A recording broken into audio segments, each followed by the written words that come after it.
Hello students, कैसे हैं आप लोग। आई होप आप लोगों की पढ़ाई बहुत अच्छी चल रही होगी। देखिए, आज का जो हमारा टॉपिक है वो है दिल्ली सल्तनत, उसकी स्थापना एवं उसका सुदृढ़ीकरण। तो चलिए ये शुरू करते हैं। सबसे पहले पृष्ठभूमि से शुरू करते हैं। देखिए, पिछले अध्याय में ऐसे कुछ कारणों का उल्लेख किया गया है जिसके चलते तुर्कों ने पंजाब एवं मुल्तान की विजय के बाद गंगा की वादी में अपने पैर पसारे और बिहार और बंगाल के कुछ भागों को जीत लिया। उनके बाद लगभग 100 वर्षों तक दिल्ली सल्तनत, जैसा कि इन आक्रांताओं द्वारा शासित राज्यों को कहा जाता था, विदेशी आक्रमणों, तुर्क नेताओं के आपसी टकरावों, सत्ता से वंचित और अधीन राजपूत राजाओं एवं सरदारों के द्वारा अपनी स्वतंत्रता को वापस पाने और हो सके तो तुर्कों को बाहर निकालने के प्रयासों से अपनी रक्षा करती रही। देखिए, तुर्क शासन इन कठिनाइयों पर विजय पाने में सफल रहे थे और सदी के अंत तक इस स्थिति में पहुंच गए कि वे मालवा और गुजरात में अपने शासन का विस्तार कर सके, दक्कन और दक्षिण भारत में प्रवेश कर सके। इस तरह उत्तर भारत में तुर्क शासन की स्थापना का प्रभाव 100 वर्षों के अंदर पूरे भारत में महसूस किया जाने लगा। तुर्क शासन की स्थापना के फलस्वरूप प्रशासन और सांस्कृतिक जीवन में दूरगामी परिवर्तन आए। फिर उसके बाद देखिए, लिखा है शक्तिशाली राजतंत्र की स्थापना के लिए संघर्ष। तो मुइजुद्दीन, जिसका की नाम है मोहम्मद गौरी का ही नाम है मुइजुद्दीन की जगह 1206 में उसके तुर्क गुलाम कुतुबुद्दीन ऐबक ने ले ली, जिसने तराई की जंग के बाद भारत में तुर्क सल्तनत के प्रसार में महत्वपूर्ण भूमिका निभाई थी। मुइजुद्दीन का एक और गुलाम यल्दूज गजनी में तख्त पर बैठा। गजनी के सुल्तान के रूप में यल्दूज दिल्ली पर भी हुकूमत का दावा करता था, पर इसे ऐबक ने, जो लाहौर से शासन कर रहा था, स्वीकार नहीं किया और इसी तरह से सल्तनत ने गजनी से अपना संबंध तोड़ लिया। यह एक प्रकार से अच्छा ही हुआ, क्योंकि इससे भारत मध्य एशिया की राजनीति में खींचे। देखिए, ये ममलूक का अर्थ दिया हुआ है। ममलूक का क्या अर्थ होता है, आप लोगों ने सुना होगा, ममलूक डायनेस्टी, ममलूक वंश। तो इस शब्द का अर्थ है किसी की संपत्ति अथवा अपनाया हुआ। ममलूक का क्या अर्थ होता है, किसी की संपत्ति या फिर अपनाया हुआ। इस शब्द का इस्तेमाल सैन्य सेवा करने वाले महत्वपूर्ण तुर्क गुलामों को घरेलू या आर्थिक उद्देश्यों के लिए प्रयुक्त साधारण गुलामों से भिन्न ठहराने के लिए किया जाता था। अब देखिए, हम लोग इल्तुतमिश के बारे में पढ़ेंगे। इल्तुतमिश का काल याद रखिएगा, समटाइम्स पूछ लेता है, प्रीलिम्स में तो खास करके पूछ लेता है। क्रम सजाने के लिए 4 शासक दे दिया जाएगा और उनके शासनकाल का क्रम सजाने के लिए कह देगा। इस तरीके का क्वेश्चन तो बहुत आजकल स्वाभाविक रूप से आने लगा है। देखिए, इल्तुतमिश का जो काल है वो 1206 से 1236 है। ऐबक ने 1210 में चौगान यानी पोलो खेलते हुए घोड़े से गिरा और जख्मी होकर चल बसा। यानी कि इल्तुतमिश के जो बेसिकली फादर इन लॉ थे, ऐबक जो थे, कुतुबुद्दीन ऐबक, वो इल्तुतमिश के फादर इन लॉ यानी उसके ससुर थे। तो जो कुतुबुद्दीन ऐबक है, उनकी जो मृत्यु हुई वो 1210 में चौगान या पोलो खेलते वक्त हो गई थी, घोड़े से गिरने के कारण। अब इसके बाद लिखा है कि उसकी जगह उसके दामाद इल्तुतमिश ने ले ली, पर इसके लिए सबसे पहले उसे ऐबक के बेटे से लड़ना पड़ा और उसे हराना पड़ा। इस तरह वंश का सिद्धांत कि पुत्र पिता का उत्तराधिकारी होगा आरंभ में ही बेकार हो गया।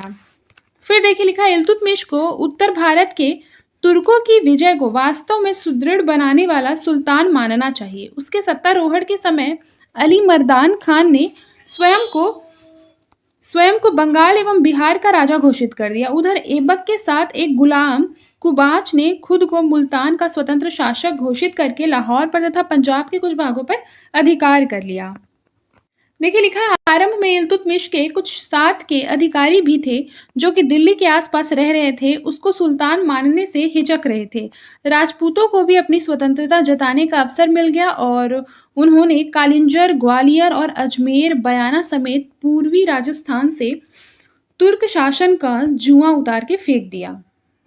देखिए, इसमें लिखा है कि दिल्ली के पास स्थानीय क्षेत्रों पर अपना नियंत्रण स्थापित करने के बाद अपने शासन के आरंभिक वर्षों में इल्तुतमिश का ध्यान उत्तर पश्चिम पर लगा। उत्तर पश्चिम यानी जो बेसिकली उत्तर भारत का जो क्षेत्र है ना, इस ओर उत्तर पश्चिम का क्षेत्र, ठीक है। फिर उसके बाद देखिए, यहाँ पर क्या लिखा है कि गजनी पर ख्वारिज्म शाह की विजय ने उसकी स्थिति के लिए एक नया खतरा पैदा कर दिया। उस समय ख्वारिज्म साम्राज्य मध्य एशिया का सबसे शक्तिशाली राज्य था और उसकी पूर्वी सीमा अब सिंध तक फैल चुकी थी।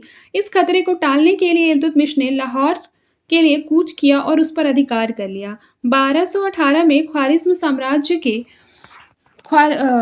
साम्राज्य को मंगोलों ने नष्ट कर दिया और एक अत्यंत शक्तिशाली साम्राज्य की नींव रखी। अपने चरम काल में यह साम्राज्य चीन से यूरोप के भूमध्य सागर के किनारों तक और कैस्पियन सागर से जक्सार्टिस नदी तक फैला हुआ था और इससे भारत के लिए पैदा होने वाले खतरों और दिल्ली सल्तनत पर उसके प्रभावों की चर्चा हम आगे करेंगे, ठीक है।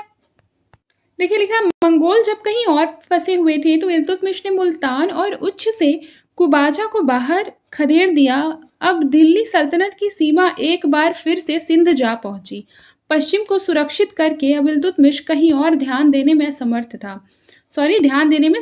फिर लिखा है, बंगाल और बिहार में इवाज नाम के एक व्यक्ति जिसने कि सुल्तान गयासुद्दीन की उपाधि धारण कर ली थी। इवाज नाम का एक व्यक्ति किसकी उपाधि धारण की थी? सुल्तान गयासुद्दीन की। स्वतंत्रता का उसने ऐलान कर दिया था और वह एक उदार योग्य शासक था और उसने बहुत से सार्वजनिक निर्माणकारी कार्य कराए थे। देखिए लिखा है, बंगाल के सेन राजाओं, उड़ीसा और कामरूप जो कि असम का क्षेत्र है वर्तमान में, के हिंदू राजाओं पर आक्रमण किया पर उन्हें हरा नहीं सका। 1226 से 27 में लखनौती के पास इल्तुतमिश के बेटे से लड़ते हुए इवाज की पराजय हुई और वह मारा गया। बंगाल और बिहार एक बार फिर दिल्ली सल्तनत के नियंत्रण में आ गए, लेकिन वे मुश्किल पैदा करने वाले क्षेत्र थे। उन्होंने दिल्ली की सत्ता को बार बार चुनौती दी। अब देखिए, लगभग उसी समय इल्तुतमिश ने ग्वालियर और बयाना को फिर से पाने के लिए कदम उठाए। अजमेर और नागौर भी उसके नियंत्रण में रहे। उसने अपनी अधीनता मनवाने के लिए रणथंभौर और जालौर के खिलाफ मुहिमें भेजी। उसने मेवाड़ की राजधानी नागदा पर भी हमला किया, लेकिन राणा की सहायता के लिए गुजरात की सेना के पहुंचने पर उसे पीछे हटना पड़ा। प्रतिशोध लेने के लिए इल्तुतमिश ने गुजरात के चालुक्यों के खिलाफ एक मुहिम भेजी, पर उसे भारी नुकसान उठाना पड़ा और पीछे हटना पड़ा। फिर देखिए, अगला टॉपिक हमारा है रजिया। रजिया का काल था 1236 से लेकर 1239। देखिए, इल्तुतमिश अपने अंतिम वर्ष में उत्तराधिकार की समस्या से चिंतित था। वह अपने जीवित बेटों में से किसी को भी गद्दी के योग्य नहीं समझता था। याद रखिएगा कि जो इल्तुतमिश था बेसिकली वह अपने बेटों को उत्तराधिकार के योग्य ही नहीं समझता था। उसके पुत्र जो थे वो काफी विलासी प्रवृत्ति के थे। कुछ समकालीन इतिहासकारों के अनुसार इस विषय पर चिंतापूर्वक सोचने के बाद उसने आखिर अपनी बेटी रजिया को ही तख्त का उत्तराधिकारी बनाने का फैसला किया। उसने अमीरों, कुलीनों तथा धर्मशास्त्रियों, जिसे कि उल्मा कहते थे, को भी इस नाम जदगी पर सहमत करा लिया। वैसे तो प्राचीन ईरान, मिस्र दोनों में जो स्त्रियां हैं वो रानियों के रूप में शासन कर चुकी थी और राजकुमारों के अवयस्क रहने पर उनकी संरक्षिकाओं के रूप में भी काम कर चुकी थी, पर बेटों पर एक स्त्री को वरीयता देना एक नया कदम था। अब देखिए, लिखा है, कुछ आधुनिक लेखकों का मत है कि यह रजिया एवं उसके समर्थकों की गढ़ी हुई कहानी है। इसकी पुष्टि इस तथ्य से भी होती है कि इल्तुतमिश के वजीर निजाम उल मुल्क ने रजिया के दावे का समर्थन नहीं किया। अपना दावा मनवाने के लिए रजिया को अपने भाइयों से टकराना पड़ा और शक्तिशाली तुर्क अमीरों से भी, और वह कुल 3 साल शासन कर सकी। पर संक्षिप्त होते हुए भी उसके शासन की अनेक दिलचस्प विशेषताएं थी। यह राजतंत्र एवं तुर्क सरदारों के बीच एक सत्ता संघर्ष का आरंभ था, जिनको कभी कभी चालीसा, जिसे कि चहलगानी भी कहा जाता था।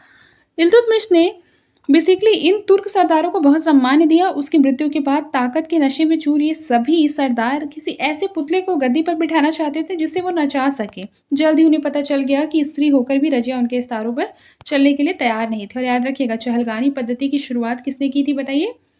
इल्तुतमिश ने की थी। ये क्वेश्चन भी प्रीलिम्स में पूछा जाता है। देखिए, रजिया जो थी बेसिकली वो बुर्का का बहिष्कार की थी, ठीक है। तो बिना बुर्का डाले वह दरबार लगाना उसने आरंभ कर दिया और वह शिकार भी करती थी, युद्ध में सेना का नेतृत्व भी करती थी। वजीर निजाम उल मुल्क जुनैदी ने उसके सत्तारोहण का विरोध किया था और उसके खिलाफ अमीरों की एक बगावत को शह और मदद भी दे रहा था। वह हारा और भागने पर मजबूर हो गया। राजपूतों को काबू में लाने के लिए रजिया ने रणथंभौर के खिलाफ एक मुहिम भेजी और अपने पूरे राज्य में सफलता के साथ कानून व्यवस्था की स्थापना की, लेकिन अपने वफादार अमीरों का एक दल खड़ा करने और एक गैर तुर्क को ऊंचे पद पर लाने के प्रयासों के कारण उसका विरोध होने लगा। तुर्क अमीरों ने उस पर स्त्री सुलभ विनम्रता छोड़ देने तथा याकूत खान के नाम से अबिसिनियाई हबशी अमीर ने कुछ अधिक ही लगाव रखने का आरोप लगाया। देखिए इसमें क्या लिखा है, याकूत खान को शाही अस्तबल का अधीक्षक नियुक्त किया गया था, जिसका मतलब शासक से निकट होना था। लेकिन समकालीन लेखकों ने रजिया को उससे निजी अतरंगता का दोष नहीं दिया। यह आरोप गलत है कि वह रजिया को घोड़े पर बिठाता था, क्योंकि रजिया घोड़े पर बैठकर नहीं, हाथी पर बैठकर जनता के सामने जाती थी। लाहौर और सरहिंद में विद्रोह उठ खड़े हुए। रजिया ने लाहौर के खिलाफ एक अभियान का स्वयं नेतृत्व किया और सूबेदार को झुकाने पर मजबूर कर दिया। सरहिंद जाते हुए एक अंदरूनी बगावत फूट पड़ी, जिसमें याकूत खान मारा गया। रजिया कैद कर ली गई, लेकिन रजिया ने उसे कैद करने वाले अल्तुनिया को लुभा लिया और उससे शादी करके दिल्ली को पाने की नए सिरे से कोशिश की। रजिया बहादुरी से लड़ी पर हार गई और जब भाग रही थी तो एक जंगल में डाकुओं के हाथों मारी गई। देखिए रजिया के दुखद अंत से चहलगानी तुर्क अमीरों की बढ़ती शक्ति साबित हो गई। समकालीन इतिहासकार मिन्हाज सिराज ने रजिया की अत्यधिक प्रशंसा की है। वह कहता है कि रजिया में सुल्तान होने के सभी गुण मौजूद थे। वह विवेकमय, लोकोपकारी, अपने राज्य की हितैषी, न्याय करने वाली, प्रजापालक और महान योद्धा थी। पर आगे वह कहता है कि ये गुण उसके किस काम आए जब वह एक स्त्री के रूप में पैदा हुई। मिन्हाज के लिए ऐसा कहना उपयुक्त रहा होगा, बजाय तुर्क अमीरों को दोष देने के। जैसा कि हम देखेंगे, उसके और उसके उत्तराधिकारियों के विनाश के भी वे प्रमुख कारण थे। ठीक है, हम लोगों ने रजिया कंप्लीट कर लिया। आई होप आप लोगों को समझ में आया होगा कि रजिया के टाइम पे जो उसका शासन काल था, वो किस तरीके से उसने अपने साम्राज्य को विस्तार किया, अपने साम्राज्य को चलाया था। साम्राज्य की बेसिकली बोला जाए कि जो उसका हाल था वो किस तरह से था, ये आप इसमें देख सकते हैं। अब देखिए बलबन का युग भी कंप्लीट कर लेते हैं। ठीक है, तो बलबन का जो काल है वो है 1246 से 87। तो रजिया की मृत्यु 1240 में हुई थी और नायब के रूप में बलबन के शक्तिमान बनने के बीच का जो काल है वो अमीरों और बादशाह के बीच निरंतर संघर्ष का काल था। अमीर स्वीकार करते हैं कि इल्तुतमिश का कोई वंशज ही दिल्ली के तख्त पर बैठ सकता है, पर वे यह भी चाहते थे कि सारी शक्ति और अधिकार उनके हाथों में रहे। अब देखिए मंगोल और उत्तर पश्चिम सीमा की समस्या। अपनी प्राकृतिक सीमाओं के कारण भारत अपने इतिहास में अधिकांश समय तक बाहरी हमलों से सुरक्षित रहा। भारत असुरक्षित था तो केवल उत्तर पश्चिम में। जैसा कि हम देख चुके हैं, हूणों, शकों आदि पहले के आक्रांताओं की तरह तुर्क भी इस क्षेत्र की पहाड़ी दर्रों के रास्ते ही भारत में आए। यहाँ उन्होंने अपना साम्राज्य स्थापित किया। इन पर्वतों का आकार विस्तार ऐसा था कि किसी आक्रांता को पंजाब और सिंध की उपजाऊ वादियों तक पहुंचने से रोकने के लिए काबुल से गजनी और कंदहार तक के क्षेत्र को नियंत्रित करना आवश्यक हो गया था। हिंदू कुश से घिरे इस क्षेत्र पर नियंत्रण के लिए, मतलब बेसिकली नियंत्रण के लिए वो लोगों ने इतना ज़्यादा प्रयास इसलिए किया था क्योंकि ये क्षेत्र बहुत ज़्यादा इंपॉर्टेंट था। ठीक है, क्यों? क्योंकि यह मध्य एशियाई दस्तों के आगमन का प्रमुख मार्ग था। देखिए लिखा है, पश्चिम एशिया की अस्थिर दशा के कारण हिंदी सल्तनत इन सीमाओं तक नहीं पहुंच सकी जिधर से भारत के लिए बराबर खतरा बना रहता था। ख्वारज़मी साम्राज्य के उदय के कारण काबुल, कंदहार और गजनी पर गौरियों का नियंत्रण समाप्त हो गया। ख्वारज़मी साम्राज्य की सीमा सिंध नदी तक आ गई। लग रहा था जैसे कि ख्वारज़मी शासकों और कुतुबुद्दीन ऐबक के उत्तराधिकारियों के बीच उत्तर भारत के स्वामित्व के लिए जो संघर्ष है वो बस शुरू ही होने वाला है। पर तभी एक और बड़ा खतरा सामने आ गया। वो खतरा क्या था? तो यह था मंगोल मुखिया चंगेज खां का आगमन, जो स्वयं को गर्व के साथ खुदा का कहर कहता था। चंगेज खां क्या कहता था? खुद को खुदा का कहर कहता था।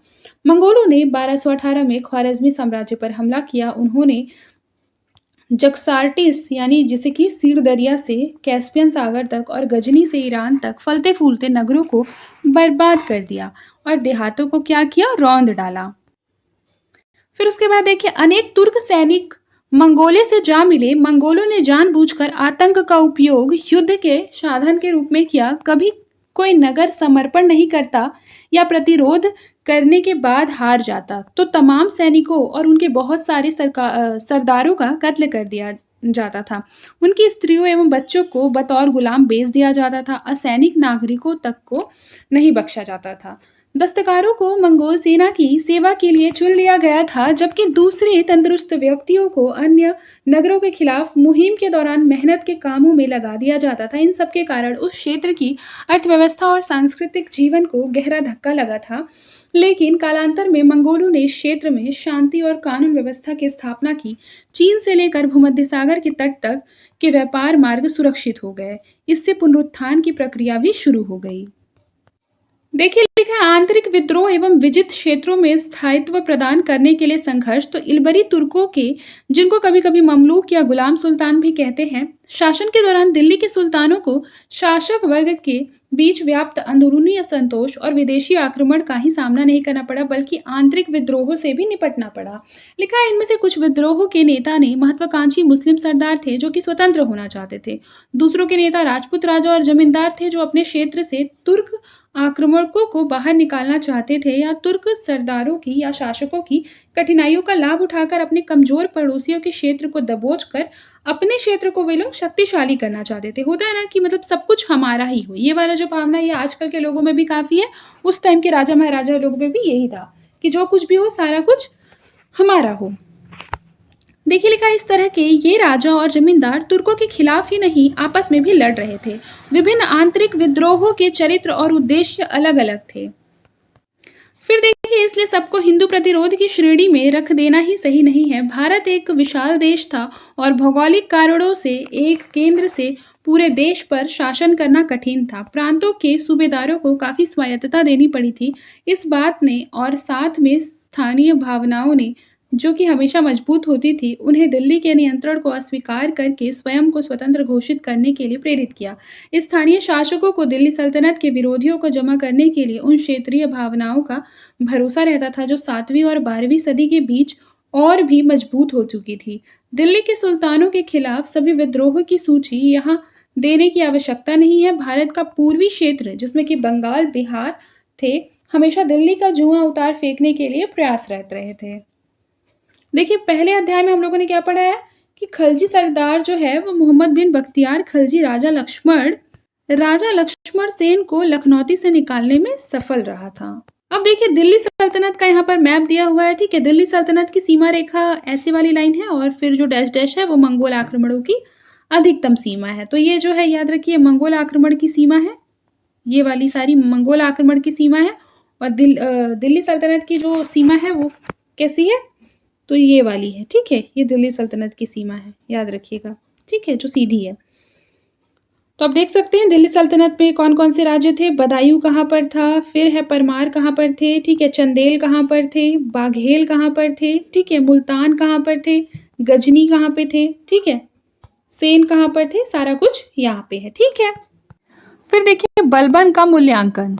तो आइए बलबन का मूल्यांकन करते हैं। देखिए लिखा है, बलबन के राज्यकाल को मजबूत शासन का काल माना जाता है। जब तुर्क दास कुलीनों अर्थात चहलगानी की कमर तोड़ दी गई तथा सुल्तान की शक्ति और सत्ता को स्थायित्व मिला, तब क्या हुआ, तब बलबन का बेसिकली बोला जाए बहुत ज़्यादा मतलब मजबूत शासनकाल था, जब सुल्तान की शक्ति और सत्ता को क्या मिलने लगा, स्थायित्व मिलने लगा। देखिए लिखा है, सिंधु गंगा के दोआब में जो सल्तनत का केंद्र माना जाता था, विद्रोही और बेसिकली बहुत सी ऐसी तत्व जो कि कहीं ना कहीं सही नहीं थे, ठीक है, उनको क्या किया गया, शक्ति से कुचला गया तथा व्यापारी, माल और सौदागारों की आवाजाही के लिए सड़कें उनसे मुक्त करा ली गई। बलबन ने प्रशासन की मौजूदा शासन प्रणाली को पुनर्गठित करने का कोई सुव्यवस्थित प्रयास किया हो, खासकर प्रांतीय या स्थानीय स्तर पर, इसका कोई प्रमाण नहीं है।